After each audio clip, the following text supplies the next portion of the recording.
what's up? Welcome back dito sa ating channel. It's Mobs TV. Alright, so tayo nagbabalik ulit mga kababayan at yan ay pag-uusapan natin ang mga balitang ating nakalap at gagawa natin ito ng reaksyon mga kababayan.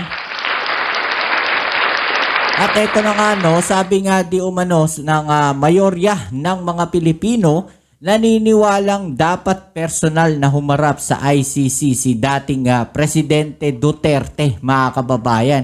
Kayo po ba naniniwala na o ano po ba ang opinion ninyo dito mga kababayan? Dapat nga ba na personal harapin ng dating Pangulong Duterte ang kanyang mga kaso no dito po sa ICC mga kababayan no? At sabi nga po no na base nga po sa survey no 62% ng mga Pilipino no agree no diyan sa pagharap ng dating Pangulong Duterte para harapin niya yung kanyang mga kaso sa ICC mga kababayan no. I-comment niyo sa ibaba ang inyong mga opinion at atin yung pag-usapan. Alright? Pero siyempre bago ang lahat, shoutouts tayo sa mga bago natin subscribers dyan, sa mga palagi nandyan sa ating channel na nakasuporta. No, maraming salamat sa inyong suporta mga tol. Okay, siyempre, wag na natin patagalin to. Umpisa na natin tong balita na to mula sa PTV Philippines. Let's go. Litis sa International Criminal Court. Mayorya ng Pilipino ang naniniwalang dapat harapin ni dating Pangulong Rodrigo Duterte ang paglilitis sa International Criminal Court.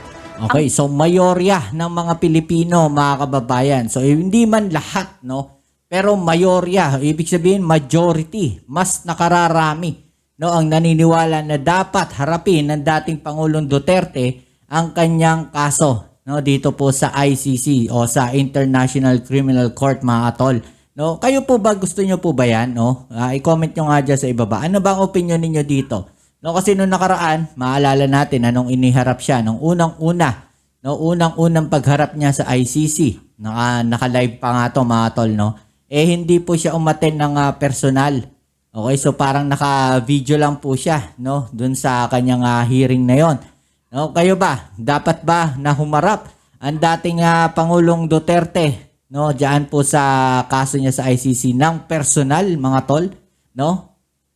Detalye sa balitang pambansa ni Mela Lesmoras ng PTV Manila. Naniniwala ang mayorya ng mga Pilipino na dapat lang naharapin ng personal ni dating Pangulong Rodrigo Duterte ang paglilitis sa reklamong crimes against humanity laban sa kanya sa International Criminal Court sa The Hague, Netherlands. Sa pinakabagong survey ng WR Numero Research, lumalabas na 62% ang pabor dito, 20% Okay, so ang hindi pabor at 19% naman ang hindi sigurado. So mas nakararami talaga mga tol. No, sabi dito 62% ang pabor, no? Ex-President Duterte should stand trial in ICC. Mas maraming may gusto.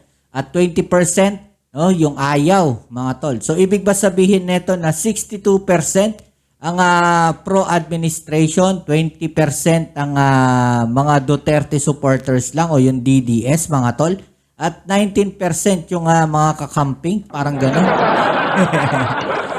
Wag natin ilagay sa ganung detalye kasi meron naman mga pro BBM, no, at meron naman mga sabihin nating meron namang mga anti BBM, no, o yung mga DDS na yan na hindi rin sila sigurado talaga kung ano yung gusto nila na dapat ba humarap, no, o hindi dapat humarap.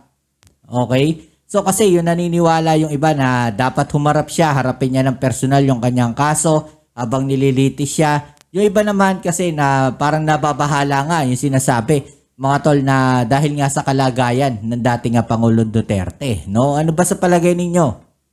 Dapat nga ba humarap ng personal? No, ito nga dating Pangulong Duterte sa kanyang paglilitis. % naman ang hindi sigurado. Para sa ilang kongresista, patunay lamang ito na aprobado ng nakararami ang naging hakbang ng mga otoridad ukol sa issue. Okay, so again, survey lang po ito mga tol, mga babayan. No, etong survey po na ito, hindi naman po buong Pilipinas. No, yung tinatanong dito, a certain ano lang po ito, certain limits lang. Kunyari, 1,000 na tao, no, yung kanilang iso-survey. So, doon lang sila. May mga ano po yan, may mga computations po yan. No, hindi po buong Pilipinas, no, hindi po buong mundo yung kanilang sinurvey dito. Okay? So para malinaw lang po sa ating lahat, okay? Pero base doon sa kanilang mga in-interview, no, 62% yung payag, no, na dapat humarap na sa ICC. Ito nga si dating Pangulong Duterte sa kanyang paglilitis. At 19% naman ang hindi sigurado. Para sa ilang kongresista, patunay lamang ito na aprobado ng nakararami ang naging hakbang ng mga otoridad ukol sa issue. Ayon kay House Committee on Justice Vice Chair Jervy Luistro, katulad ng matagal nang ipinaliliwanag ng administrasyon, hindi naman sa ICC mismo nakipagtulungan ang gobyerno, kundi sa Interpol na nananatiling miyembro ang Pilipinas. Nilinaw rin niya ang issue ukol sa jurisdiksyon ng ICC. There is jurisdiction because the acts were committed during the time that the Philippines is still a member state. About why the Philippines cooperated, because Philippines is a member of the Interpol. We need the Interpol.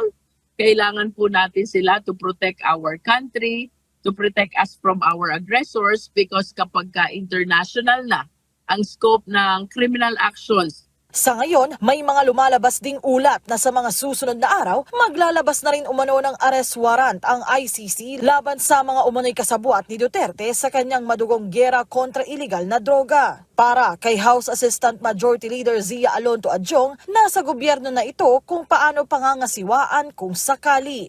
This is entirely within, I guess, the administration has been very consistent in saying that we no longer deal with the ICC.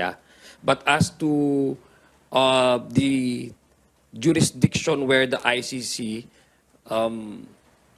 gains its, yung kanyang kaso against the former president, the timeline kung saan nangyari itong mga allegations of mass, yung crime against humanity happened when the time the Philippines was a party and a member of the Rome Statute. So let's see how this will unfold. Una na rin nagtungo si Vice President Sara Duterte sa Dahig para asikasuhin ang mga pangailangan ng kanyang ama, pero ngayon balik bansa na rin siya. Sabi ni Luistro na bahagi rin ng House Prosecution Team dahil nakauwi na ang Vice Presidente, sana'y simulan na rin ng Senado ang impeachment trial. Ito pong impeachment trial na ito, hindi lang para sa prosecutors. Ang impeachment trial na ito ay para sa ating Vice Presidente din. Because this will give her the ample opportunity to clear her name with respect to all the allegations which are being imputed against her. Mula sa PT. Yun, no?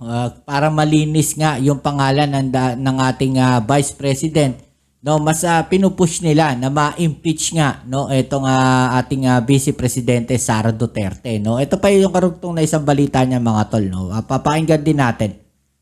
Contrary to social media posts from the disinformation or disinformation to die-hard Duterte minions, results of the latest survey in the country show 62% of Filipinos believe in the rule of law and favor the former president to stand trial in the ICC for his alleged crimes against humanity. Okay, so sinasabi dito, mga babayan, no, nasa kabila nga ng mga disinformation di umano na pinapakalat na ito mga Duterte diehard supporters o yung DDS nga, mga kababayan, no, patuloy pa rin talaga na yung pagtaas po ng mga Pilipino na sumasang-ayon na dapat iharap o harapin ng dating Pangulong Duterte ang kanyang mga kaso sa ICC.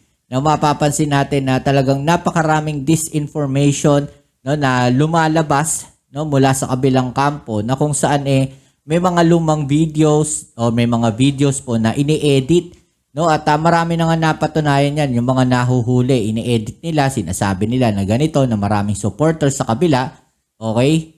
Pero pagka dinisect na yan, no, kagaya ng ginagawa natin noong nakaraan, di ba? Na ating iniisa-isa natin yung mga videos na yan, no? Ginagawa natin ng komentaryo, no? Inaalam natin yung totoo, nakikita natin na puro disinformation yung laman.